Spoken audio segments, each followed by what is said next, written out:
What is sharding and why do systems need it? In the last video, we scaled our system using load balancers and replication. Reads became fast, but writes are still stuck. All writes still go to one database. And as traffic keeps increasing, more users, more requests, everything still goes to that one database. And eventually it becomes the bottleneck. So how do we scale writes? We stop relying on a single database. We split the data. This is called sharding. Sharding means dividing data across multiple databases. So no single database handles everything. Each shard stores different data, not copies. But in real systems, each shard is not just one database. Each shard has its own primary and replicas. So we combine sharding and replication. Writes go to the shard's primary and reads come from its replicas. Now both reads and writes are scaled. Now imagine a user, let's say Ronaldo. When he opens the app, we need his data instantly. But which shard has his data?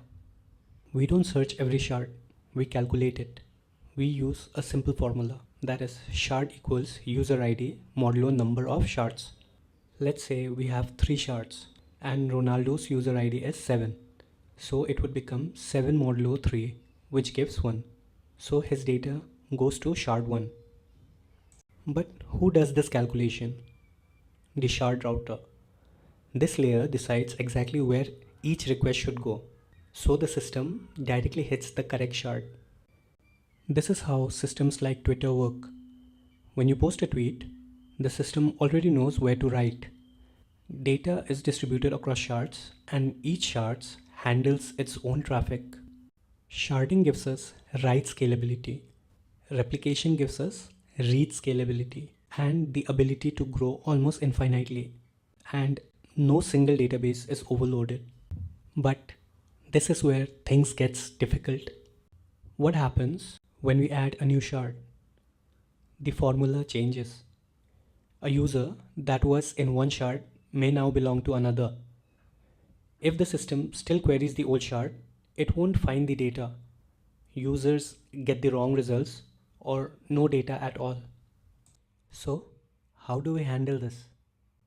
There are 3 common approaches. First is rebalance. We move all the data to its new hashed home. Sounds simple, right?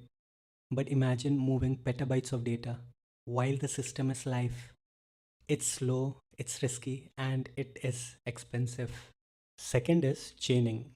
We keep the old data exactly where it is and send all new users to the new shards. This avoids moving data entirely. But now your system has 2 sources of truth. Because of this, now the router has to play detective. Like, is this an old user or a new user? Should I check shard 1 or shard 4? This gets messy really fast. Third is gradual migration. We move data step by step in the background while slowly updating the routing logic for each batch. It's the professional choice, safer and more controlled. But now you're managing data movement, routing updates, and consistency all at once. That's very complex. Remember this, there is no perfect solution here, only trade offs. And there's another problem. What if two extremely popular users end up on the same shard? Millions of requests hit one database. That shard becomes overloaded while others sit idle. This is called a hotspot. But how do we fix this? We need better distribution. Instead of a simple hashing, we use consistent hashing. This spreads users more evenly and avoid overloading a single shard. But this opens up a whole new world. How does consistent hashing actually work? How does it avoid reshuffling all the data? And how does companies like Twitter, Uber, and Discord use it at scale? That's what we'll break down in the next video. Welcome to the Engineer's Lab.